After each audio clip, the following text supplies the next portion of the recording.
Finally, our last lecture. Yay! It's chapter 27, the reproductive system, otherwise known as the talk. All right, so anatomy of the reproductive system. We kind of alluded to the differences between males and females in the urinary system, and we're going to continue that line here. A couple of things first that we want to go over and understand. The role of the human reproductive system is to produce, store, nourish, transport gametes, male and female gametes. That is the correct name for the reproductive cells. And in males, they're the spermatozoa. Short, we call them sperm. Correct? Full name is spermatozoa.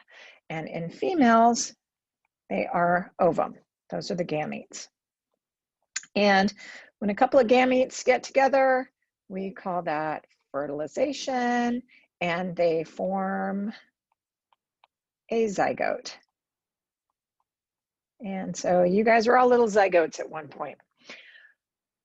In addition to creating or producing, storing, nourishing, and transporting gametes, the reproductive system also produces the sex hormones. And for males, that's testosterone, and for females, it's estrogen and progesterone, as well as they both produce inhibin. So that's where the hormones are coming from, these gonads. And so gonads are the reproductive organs for both male and female. Gonads in males are the testes, and gonads in females are the ovaries. They produce the gametes, which are spermatozoa and ova, or eggs, and they also produce the hormones. Reproductive tracts are the tracts that go from the gonads to other areas. So that's going to be different in males and females for obvious reasons. Completely different things go on. So we'll talk about the reproductive tracts that receive the gametes, store them, transport them. And then the accessory glands and organs that secrete fluids into the duct of the reproductive system. There's also the peritoneal structures. We call them external genitalia. So let's start with males. Testes, these are the gonads in the males, and they secrete testosterone. In addition to spermatogenesis, which is the process of creating new spermatozoa, and androgens, which are also sexual hormones that are more, that affect hair growth and where hair grows and other things. Accessory glands for males, there are the seminal vesicles. There are two. There's one prostate gland and two bulbourethral glands. They all produce semen and secrete it into the ejaculatory duct, which then goes into the urethra. Again, spermatozoa or sperm, the correct name is spermatozoa. And the external genitalia is scrotum, which encloses the testes and the penis. So looking at the anatomical diagrams, let me look at this. Let's go through the parts here, right? So you have the testes, there's two. And then open to the testes is the beginning of the vas deferens, and that's the epididymis. So this is the epididymis. And then the epididymis becomes the vas deferens. Now your book calls it the ductus deferens, but it has historically been called the vas deferens. And there are two. You have two testicles, two epididymis, two vas deferens. They come up along each side, go back through the peritoneum, abdominal cavity, go on top of the bladder, come around behind the ureter, coming from the kidney. So there's kidneys here.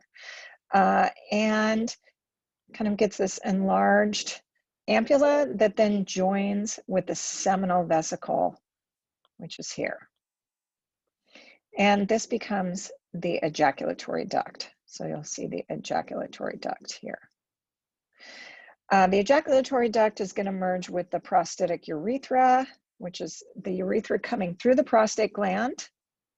So the prostate gland is this gland, which the prostatic urethra goes here through the prostate gland, joins with the ejaculatory duct here in the prostate gland, and then becomes the spongy urethra as it goes down between the corpus spongiosum, which is the muscle that kind of surrounds the spongy urethra. Oh, here it is. Whoops. It's the corpus spongiosum. And so that is this here and here surrounding the spongy urethra, and then you have an additional muscle, the corpus cavernosum, on the outside. Now, in a vasectomy, it was called a vasectomy because that is where they would, on the outside, this is external, they would just take a piece of the vas deferens out. And so there was a disconnection between where spermatogenesis occurs and where the spermatozoa get released, right? So that would be up here. And so if you disconnect this, there's going to be no spermatozoa going up and around through the ejaculatory duct. And so that's how you have a vasectomy used as birth control. Again, because the scrotum is external, right? And so it's outside the body. It's very easy to go in and do that. So again, testes are the gonads in the males. In addition to producing spermatozoa, they secrete the testosterone and hormones. The glands are the seminal vesicles. There's two up here, one prostate gland and two bulbourethral glands. And so those bulbourethral glands are here. That's here. Now, if you look at it from the front, the epididymis is showing you the testes, and the epididymis on top here. And then the epididymis becomes continuous here with the vas deferens or ductus deferens. Now the vas deferens or ductus deferens connects the testes to the prostatic urethra. In addition, there are testicular arteries, nerves, and veins and lymphatics next to the vas or ductus deferens, and they're encapsulated in what is called the spermatocord. And the spermatocord is really this cremasteric muscle that surrounds the testicular artery, vein, nerve, ductus, or vas deferens, and this cremasteric muscle plus its fascia is called the spermatocord. And so the spermatocord will go up through the inguinal ligament and what is called the inguinal ring. So if a male gets an inguinal hernia, it's because remember the intestines are here, right? So you have your large intestines, small intestines, and with a lot of abdominal pressure, it's going to push those intestines up against the wall, and there's a hole here for the spermatocord to go through, and those intestines can actually poke through, and that's what a hernia is. So males get inguinal hernias, females do not, because females do not have a hole in that inguinal ligament. There's no inguinal ring in females, and so there's no kind of weak spot for intestines to poke through, which is what a hernia is. So I understand the difference really between the spermatocord and this would be a nerve and artery and artery, and there are veins in there as well as the vas or ductus deferens, all encapsulated in the cremasteric muscle. We call that a spermatocord. So again, go through inguinal canal. The cremasteric muscle. Now, this muscle is really important because for spermatogenesis to occur,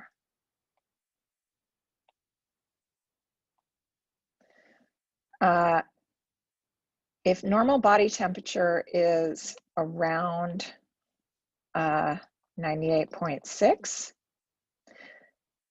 For spermatogenesis to occur, the temperature has to be at least 96 or below. And so the cremasteric muscle is either keeping the testes away from the body, so to decrease the temperature, or if it's really cold, it pulls up to increase the temperature. So it's kind of the way to keep the temperature correct for spermatogenesis to occur. If it's too hot, too acidic in the semen, different things can really damage the spermatozoa or inhibit the actual production of spermatozoa. So spermatocords are important. Again, you have the ductus or vas deferens, testicular blood vessels, nerves, and lymphatics surrounded by fascia and the cremasteric muscle. And it's responsible for really kind of maintaining the temperature of the testes. Now, in the testes, there are two different structures. One is the seminiferous tubules, and the other is the interstitial cells. And again, the cremasteric reflex, it helps for change of temperature, but also sexual arousal. So the seminiferous tubules are these like little red tubules here. So these are all seminiferous tubules. And that is where spermatogenesis is occurring, in these tubules here. And so the production of new sperm is continual. So spermatogenesis is occurring on a continuous basis. And there are little cells in between the spaces which are producing testosterone, or the male hormone. And so these little shells, do they have them? I didn't see them in this diagram, so I'll show you the cells in a minute. But it's also showing you the cremasteric muscle, and then the fascia and surroundings of the scrotum. Okay. So seminiferous tubules, again, is where spermatogenesis is occurring. Testosterone is produced in the interstitial cells, which it's showing you here. These cells kind of on the outside of the tubules. And what testosterone does is that one stimulates spermatogenesis, right? Create new spermatozoa. It promotes the maturation of this spermatozoa. It maintains the accessory organs, the seminal vesicles, the prostate, the bulbourethral glands. Also stimulates growth and development, and also influences brain development, sexual behaviors, drives, and so forth. Spermatogenesis itself, creation of new sperm, is an ongoing basis. It's meiosis, and where you half the number of chromosomes, and so it's going to only take half the number of chromosomes from the dad, and it's going to be a different combination of chromosomes from the dad in every spermatozoa. And so I'm not getting into the biology of this, but that spermatozoa then is transferred to the epididymis. So from the testes to the, or I should say from the seminiferous tubules to the epididymis. Then the spermatozoa will go through the ductus or vas deferens. That's the storage and transport. The ampulla is the enlarged area that merges with seminal vesicle to form the ejaculatory duct. And then the ejaculatory duct will then merge with the urethra and the prostate gland. And so this is a male bladder. It's kind of in its posterior view. The prostate gland goes all the way around. So normally you would not see any of this, but they took it out just so you can see the inside. And it's showing you again, these are the ductus or vas deferens here and here. And these are the ureters coming from the kidneys. This is the urinary bladder. And this is on the posterior side. So where the vastus or ductus deferens just gets a little bit larger, we call that the ampulla. Those merge with the seminal vesicles that produce about 60% of the semen, and they merge to form the ejaculatory duct. And then merges with the prostatic urethra here, and that then becomes where the urinary tract and the reproductive tract merge. And now there's just one urethra. The bulbal urethral glands are right here in the urogenital diaphragm, which is a muscle, diaphragmatic muscle, kind of pelvic floor muscle. And that's the last of the seminal vesicles. Not seminal vesicles, but the accessory glands. So again, one prostate, two seminal glands, two bulbal urethra. As far as the urethra, you have the prostatic urethra, the membranous urethra, which is right here, and then the spongy urethra. So it kind of goes like this. It's like prostatic urethra, membranous urethra, and then spongy urethra. Seminal vesicle, about 60% is produced by the two seminal vesicles, and this is where there is some fructose to nourish and give the spermatozoa energy to travel. The prostatic gland secretes like a watery fluid that basically is an antibiotic type acid that will kill any pathogens that could infect or disrupt the spermatozoa.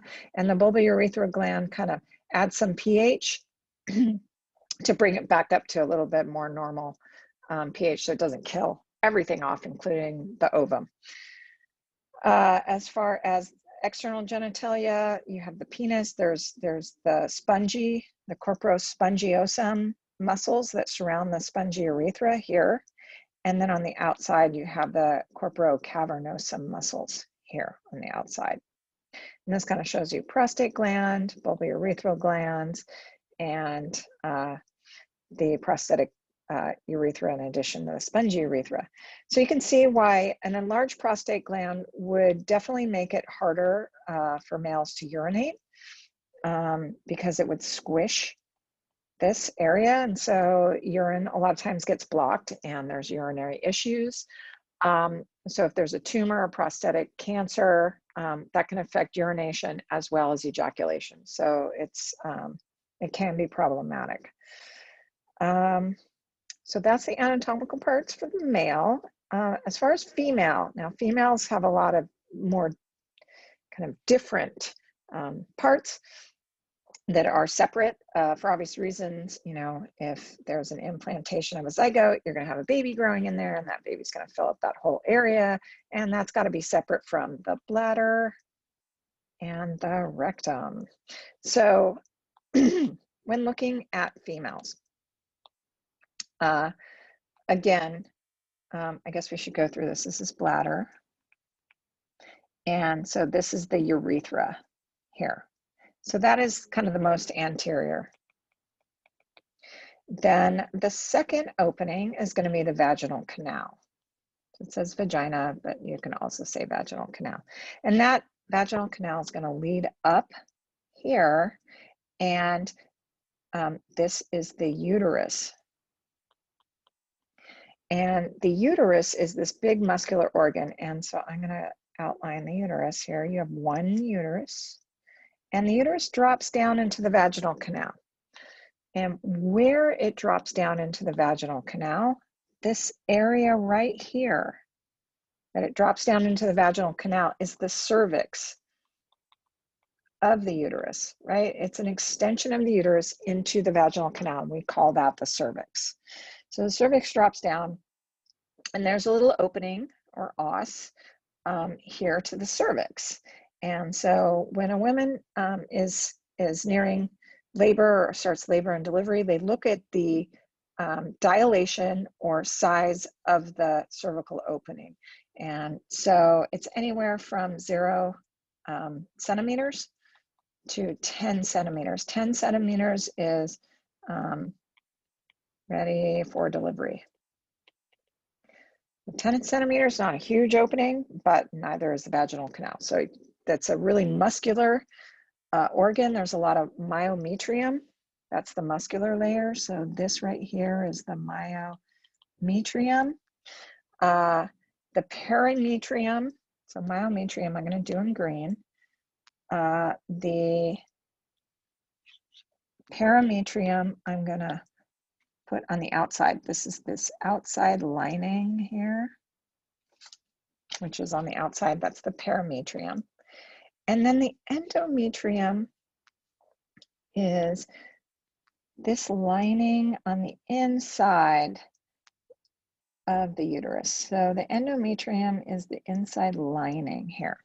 So you have the endometrium, the myometrium, and the perimetrium. And so endometriosis is where there's an inflammation or growth on the endometrial lining. And the endometrium is where a zygote would implant. And so issues with the endometrial lining could lead to having issues getting pregnant and staying pregnant.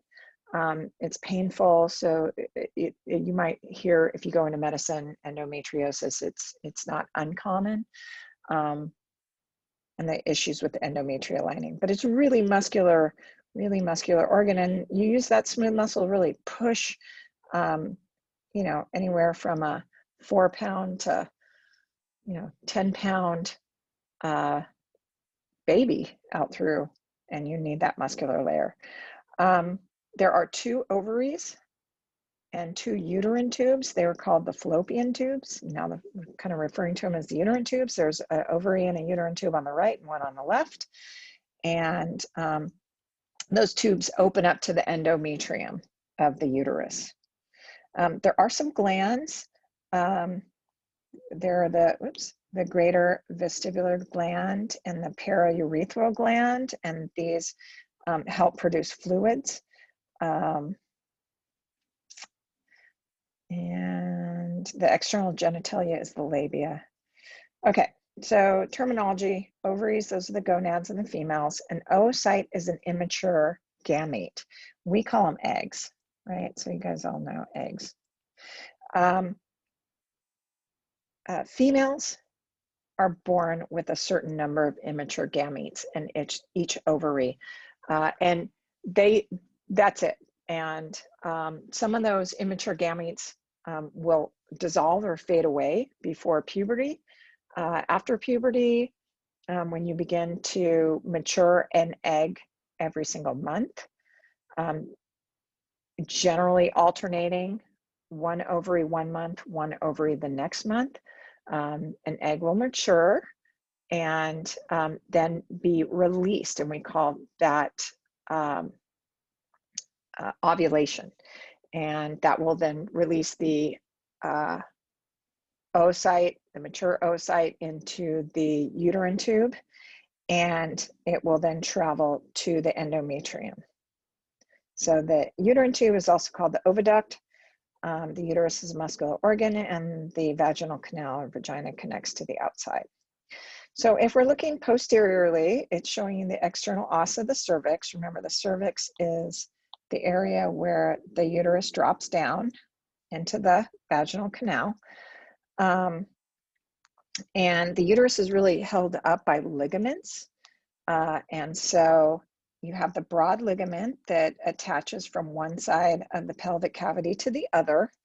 You have the suspensory ligaments that kind of hold the ovary up in place, and the mesovarian, which connects the uterine tube to the ovaries. So those are here, and the ovarian ligaments. here connecting the ovary to the uterus. Then you have the broad ligaments side to side, and you have the uterosacral ligaments here holding it down. Connective tissue ligaments, they start to wear out over time, and depending on the number of pregnancies as well, because every time there's a pregnancy, there's a certain amount of weight in the uterus, and that weight is really putting pressure on these ligaments, and over time that also increases their breakdown. So, you know, with age, the uterus and the cervix tend to fall down a little bit. That's normal, especially with each vaginal delivery and each child. So these are the ligaments. This is kind of showing you an ovary and its connection. Here's the broad ligament, the mesovarian, and then the uterine tube. And so this is kind of showing you that there are primordial or immature eggs here. One will mature into a secondary, tertiary, and then mature. So here's the egg. And if that egg's going to be ovulated, it will push the egg out like this, and this area surrounding the egg here becomes the corpus luteum. That egg then gets put into the uterine tube, which is a muscular tube, and will bring it into the endometrial lining to see if there's fertilization. As far as the uterine tubes, there are these like finger-like extensions called the fimbriae. Here, it's kind of showing you. And that is where the ovulated egg gets put into the uterine tube here. So this is kind of looking down. This is anterior, that's posterior, looking down on the uterus, which is kind of on top of the bladder. So the bladder is under or distal or inferior to the uterus, and it's showing you the uterine tubes. Again, there's an ampulla where it gets enlarged, and then the little fimbriae or fingers, and it's showing you more ligaments. Here's the round ligament, here's the uterosacral ligament, the ovarian ligaments, suspensory ligaments, and this is the broad ligaments on either side. So your pelvic floor is really muscles in addition to ligaments and connective tissue. And it's important to understand too that here's the bladder, and if there's fertilization and there's a zygote and it grows into a fetus, that fetus is going to grow in this direction, and it's pressing straight down on the bladder. And so that's why pregnancy can be really tough in terms of needing to urinate a lot. You have a lot of pressure on your bladder, and if you're having multiple pregnancies, this can actually cause what's called a cystocele, or your bladder kind of can get squished down, and you can have incontinent or urinary issues as well, just due to the anatomy and the way it's set up. So again, gametes are the ovaries. The tubes are the fallopian or uterine tubes. And what occurs each month is oogenesis, or basically the maturation of an oocyte or immature egg. And this is controlled by the ovarian cycle. And so the ovarian cycle is really in the maturation of an oocyte.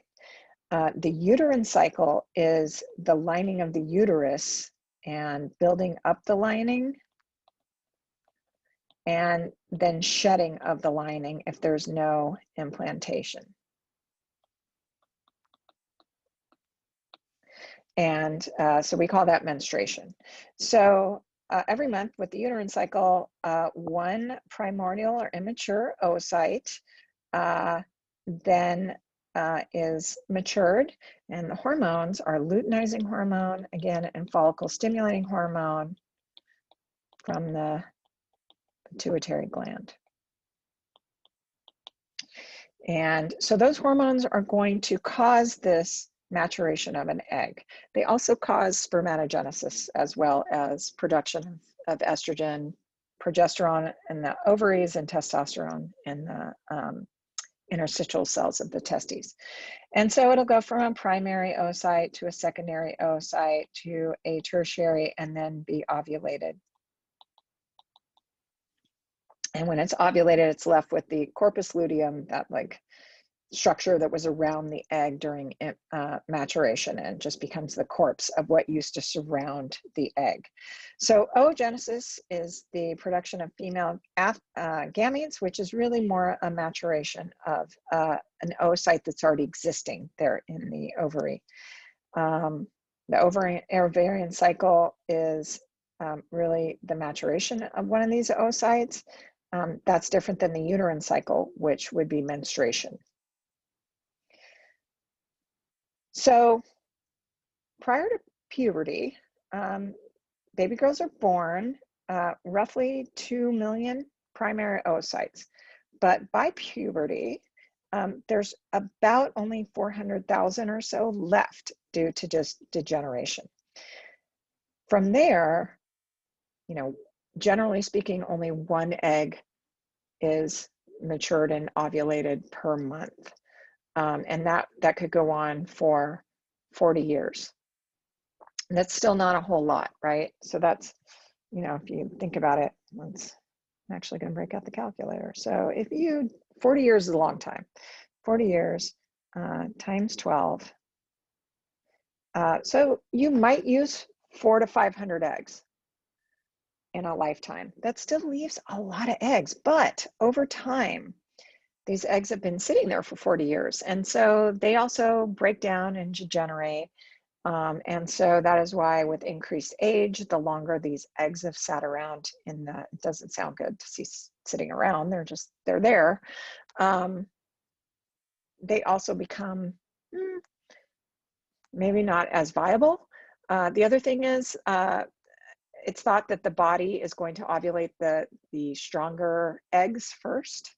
And so as a woman increases the age into the 40s, the eggs that are left are probably not as hardy and can have issues. So the increase in the rate of birth defects and so forth with age.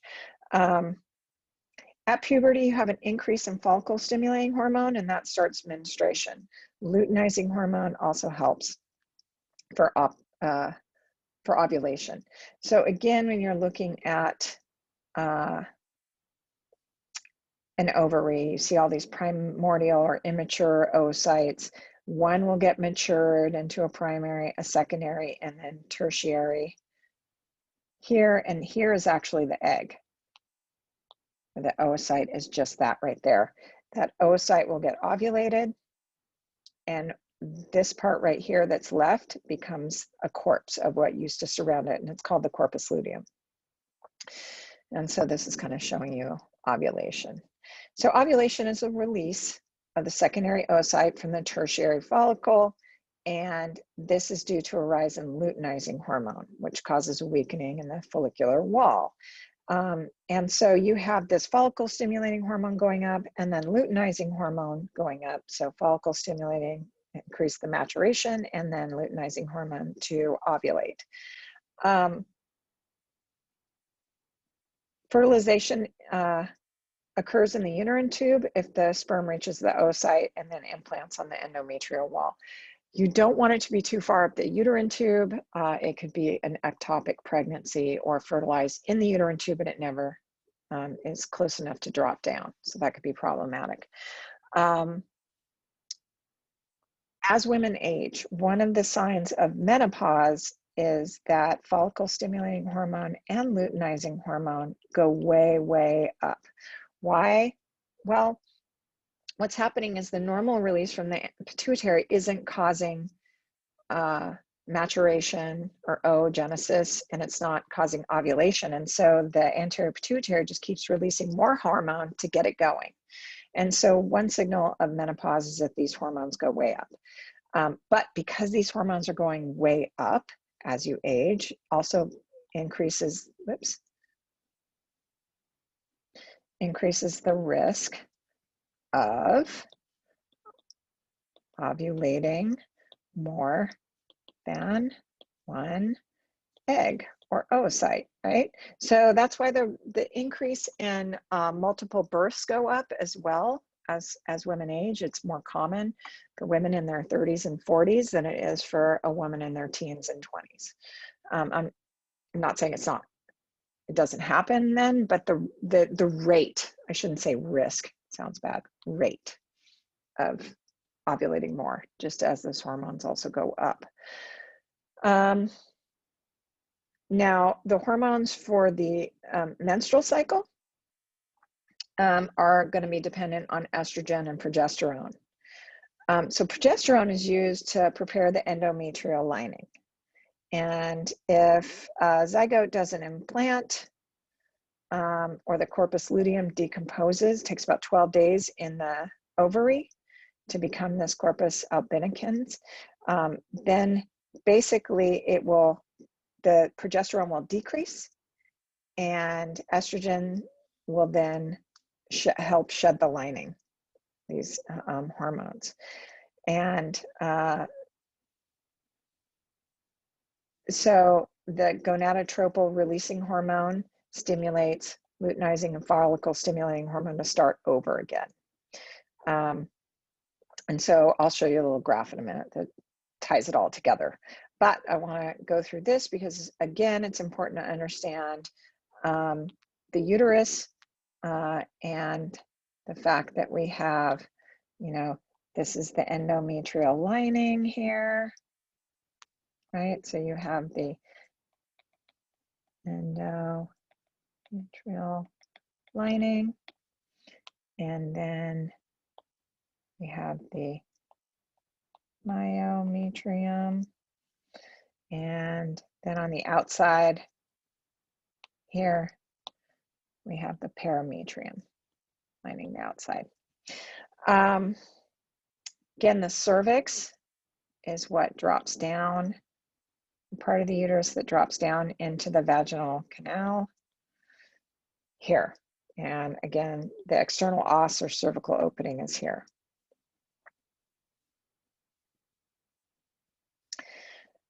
So the uterine cycle, there's the menstrual phase and the secretory and proliferative phase. So if you're looking at starting with menstruation, so what's happening? Well, let's start up here with the gonadotropic hormone levels. You have follicle stimulating hormone that is kind of high, and it's maturing an oocyte. And then follicle stimulating hormone, once it's a secondary follicle in a tertiary structure, follicle stimulating hormone will decrease and luteinizing hormone goes way up and causes ovulation, right? So here is ovulation. And then you have this corpus luteum in the ovary still. And when it becomes a corpus albicans, that's going to cause progesterone here to take a dive. And when progesterone takes a dive, this then starts menstruation all over again. So a little bit lower, you have estrogen that's slowly increasing until ovulation. Once ovulation occurs, estrogen decreases. With progesterone is kind of staying low, but once ovulation occurs, progesterone shoots up. If there's no implantation, progesterone will shoot back down and cause menstruation to happen. And so birth control pills kind of work on this right here. I don't know why.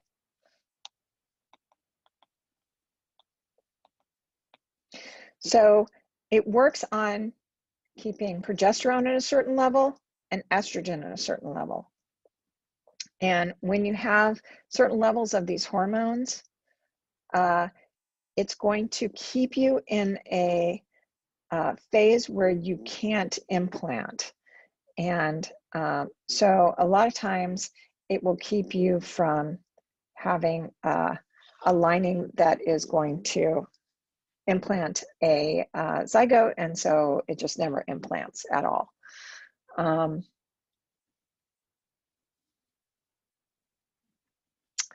Hope that explains that. Vaginal canal has a lot of acidic properties. A lot of pathogens are kind of growing in there. It's really close to the rectum and the urethra. And so it's always super important that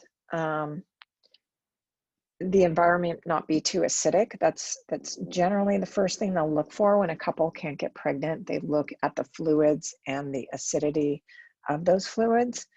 Or then they start looking at the endometrial lining and other issues, spermatozoa count and that kind of thing.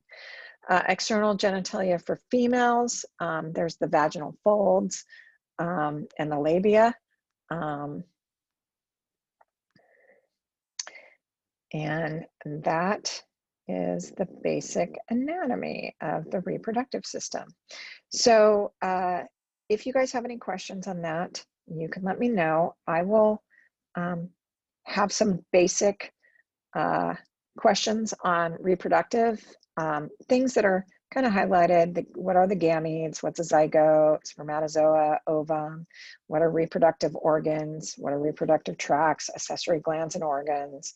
External genitalia, what is the route for creation of sperm or spermatogenesis, and the spermatozoa, which route do they take from start to finish? Which route does an oocyte mature take start to finish? And if you have any questions on any of this, it's going to be pretty straightforward and basic. Only the stuff I've gone over with questions, and that really finishes up anatomy. And hopefully I'll get to see you guys in physiology in 2021.